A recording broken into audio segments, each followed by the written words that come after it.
clicker works, Robin.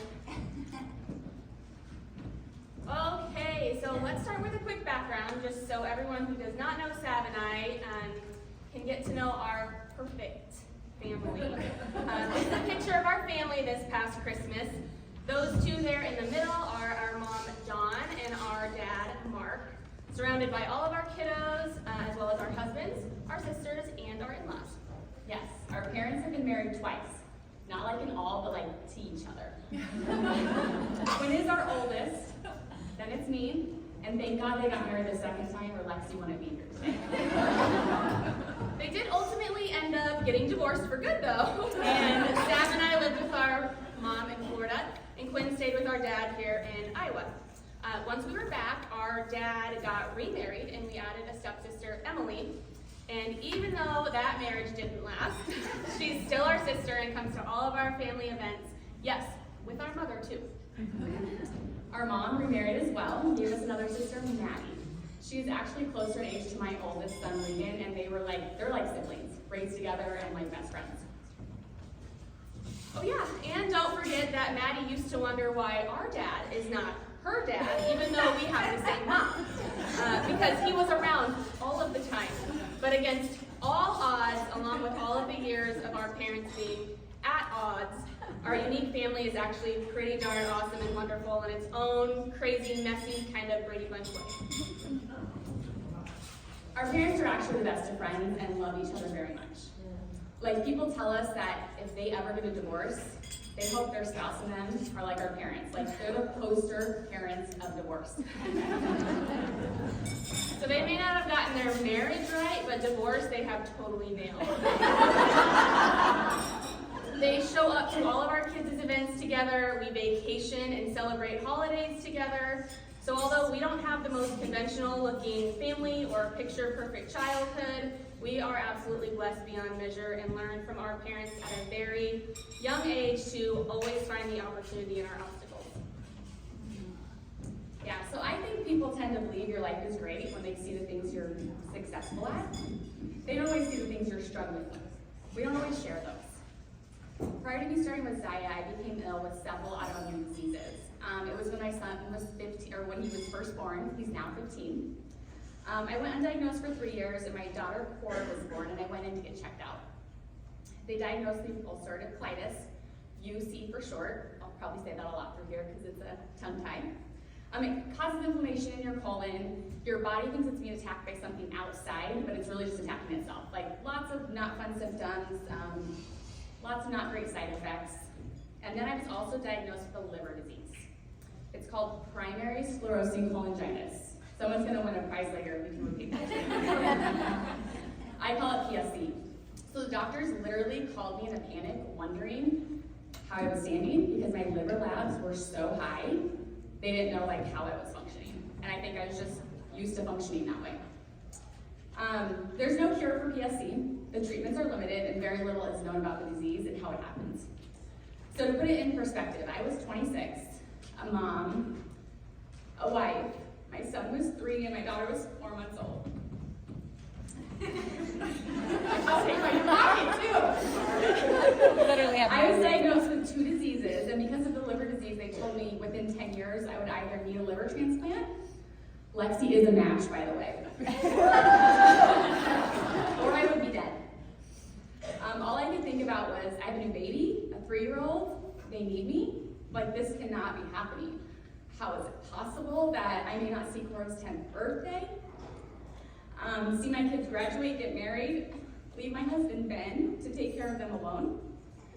I had the support of my family, but I didn't like talking about it. I did not like the tension. And I hid it from everybody. Nobody knew what I was going through. I was living in a fight or flight mode, always wondering where the closest bathroom was.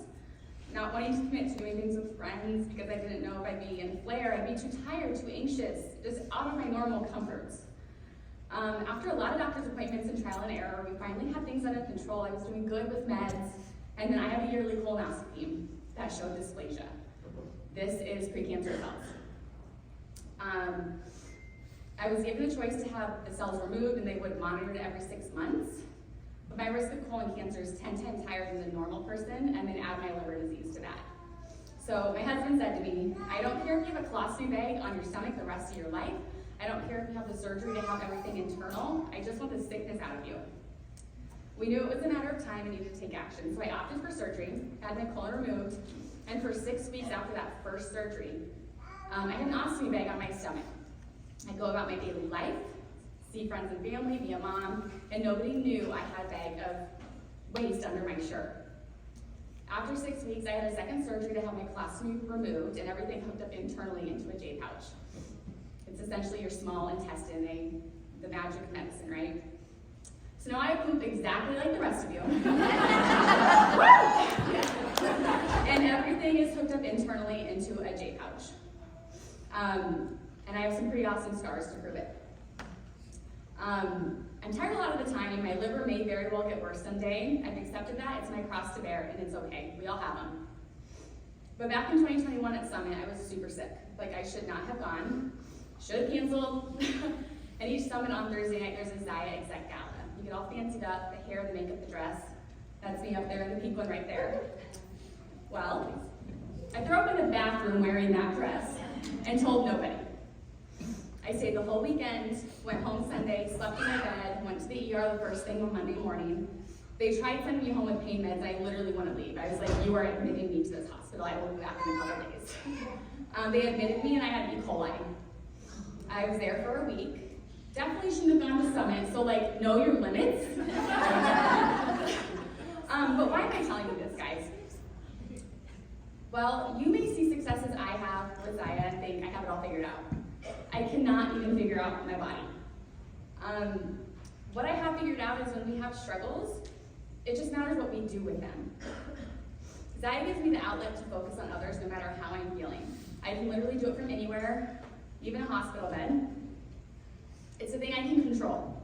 Even when I can't control my body, even when I'm tired or things aren't going right, I choose to show up and control my business. I just do it. It's not optional for me, and I always find I'm capable of so much more when I do that.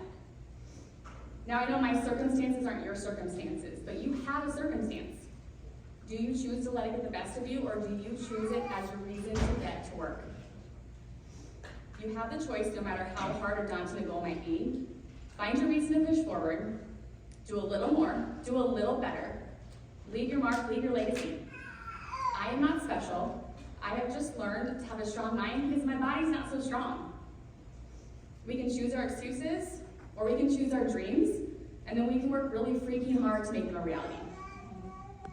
So the next time you aren't feeling like doing the work, you get told no for the 100th time, choose to show up anyways. Stop making it optional. You will find your people that will say yes. You will thank yourself for pushing through the hard. Any of you out there living with an invisible illness or whatever struggle it is, you're stronger than your circumstances, and you're not alone. I am the first to admit I don't like the attention my health brings me, but I still share them. I encourage you to share your struggles too. Let people see the real you. This business is not about selling leggings, it's about making connections with your team, your friends, with your hostesses, your customers. It will inspire others and it will help you in the process. Okay. Now the fun part. It's been 11 years since I got my diagnosis.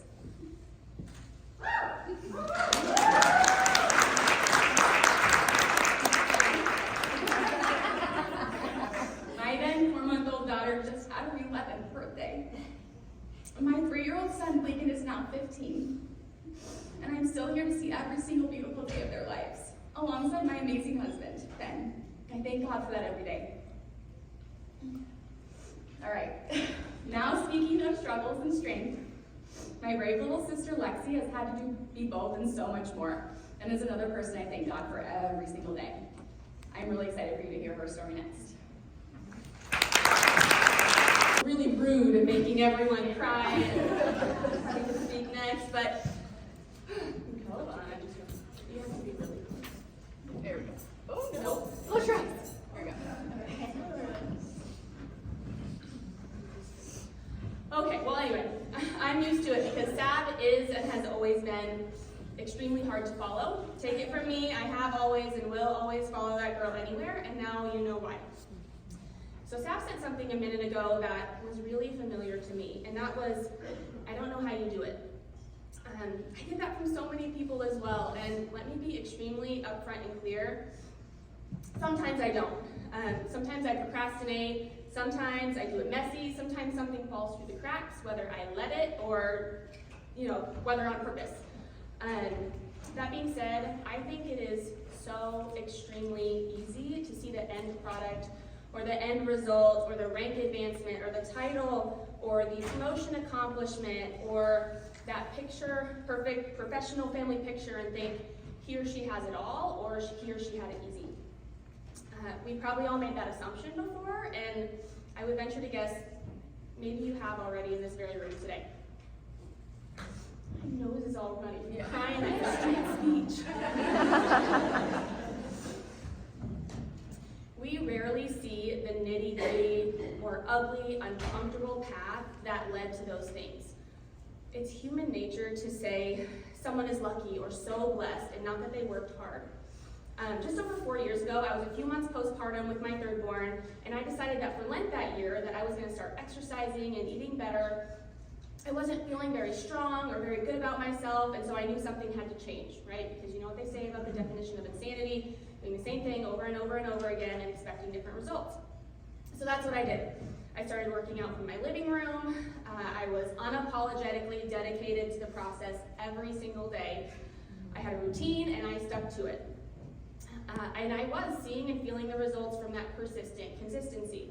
If that routine was disrupted by a sick child, planting harvest, for those of you who don't know, my husband's a row crop and cattle farmer. Maybe I was putting together a huge campaign at my full-time job, you name it. I adjusted, and I still got the workout done. I got it in somehow and made up for it. No excuses. Now please note, this is not me telling you that I work out, yay me. I'll pull it all together here in a few minutes, okay, I promise. There's a purpose. So about 5 months after starting this health journey, I got a phone call at work in the afternoon from my brother-in-law.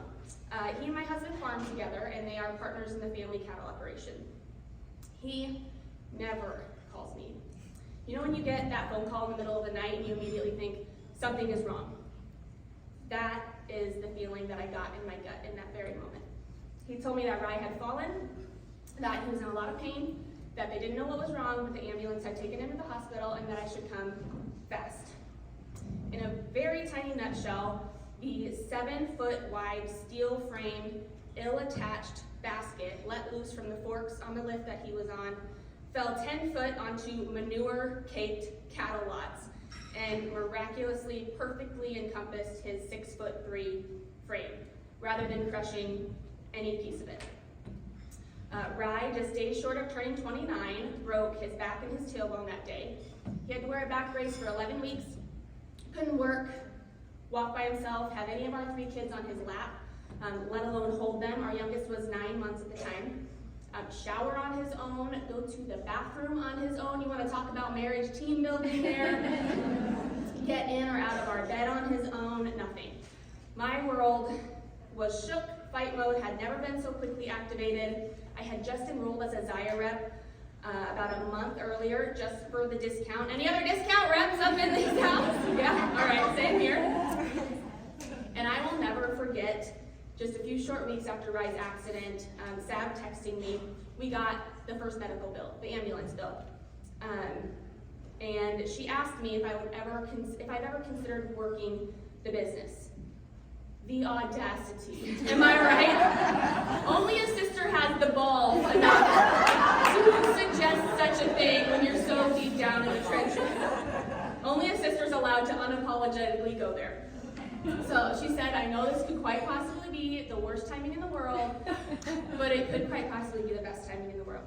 So I prayed on it, like Sav suggested. It's what we control freaks do when everything's just completely coming off the rails. Rye, practically handicapped at the time, said to me, what's the worst that happens? And the rest was history. I started working my Zaya business when I was the most overwhelmed and in over my head that I had ever been in my entire life. I had recently got a promotion in my day job. I was accepted into a leadership position for the industry that I work in, just all the things. It was the textbook definition of not the right time, right? We all hear that so much. But that grind taught me firsthand just how capable I was and how this business could fit. I love to refer to Zaya as part of the furniture in my life now. It would just be weird if it wasn't there, like walking into your living room and your couch is suddenly gone. Sav and I are not saying, as she said, to compromise your health or your family or those critical number one things for the sake of your Zaya business. In fact, we actually work really hard, despite what you might have assumed from our speeches today, to set boundaries in place in order to self-preserve. But what we are saying is that you can still be consistent or successful despite all of those responsibilities, trials, and unforeseeables. So without having to compromise what is important in this life. Consistency now, when you're able, will set you up for the inevitable inconsistency that strikes later. God absolutely knew on Ash Wednesday of 2019 that I was gonna need 5 solid months of exercise and nutrition to be able to carry the weight of my 200-pound, extremely hands-in, all-in husband, father, and honestly fan favorite of our household, who thank God is healed and well today and currently choring cattle with all of them in tow. So what if saying yes and being a product of your choices now rather than your circumstances is actually your conditioning period for something so freaking good months or years from now? Not just your solid, consistent VIP or your sales, but possibly a group of ride or die teammates that love you so hard that they set up a maternity leave takeover in your VIP group when you give birth. That's what SAV means by a legacy. What you might see on my socials are my 4 beautiful children. What you didn't see were our 3 miscarriages, or the seemingly routine procedure that turned life-threatening, or my ruptured uterus as we finally brought that number 4 into the world. What you might see is my Zaya exec title. What you didn't see was 1 a.m. the night before that procedure. Not that I recommend staying up that late before a medical procedure. As I ran alongside a Zaya sister for director and executive respectively. What you didn't see was Sav and I on our COVID deathbeds the month that I hit Zaya exec, barely able to lift our phones to our faces to send audio messages. What people saw on socials last fall were Sav going to the gala all dressed up in a limo, or her amazing trip with her awesome husband Ben to Costa Rica in January. Not the heating pad that's in her carry-on because her body fights against her every single day as she's working this business. And you guys, like Sav said, we're not special. So many of you in this room show up every single day, despite the messiness and unexpected nature of life.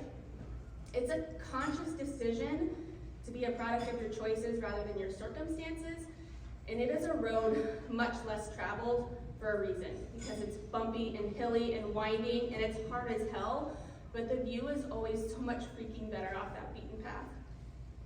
If there is anything that I have learned from that health journey that I started 4 years ago, it's that your mind is gonna give up so far before your body does. So you have to find a way to keep your mind stronger than your body. And maybe that's personal development in the form of a book, or a podcast, or working out, or honestly, maybe it's as simple as a little gal pal chat group where you know you can go and say things like, today freaking sucks. A person or a group that will listen and commiserate when you just need a place to file that complaint and play that tiny violin, who will send you funny gifts or reels or memes in reply, but who in the same breath will turn around and help you flip the script, uplift, problem solve, and just march on. Sav and I absolutely have these moments or days. We have girls in here that can attest to that. But despite at the end of the day being realistic optimists, we absolutely have those days. And it's those personal development and community pieces that are our saving graces in really busy and full lives. So whatever that is for you, adopt or implement it as soon as possible if you haven't already, because your mind is the only thing that is going to keep your body going when life happens. If Sav and I left it to our bodies to solely carry our personal and professional lives, our teams, our families, and ourselves would be totally screwed. So we just want to challenge you guys to turn your obstacles into opportunities and your problems into possibilities, because you might be so surprised at how the landscape of your business and how your life begins to transform.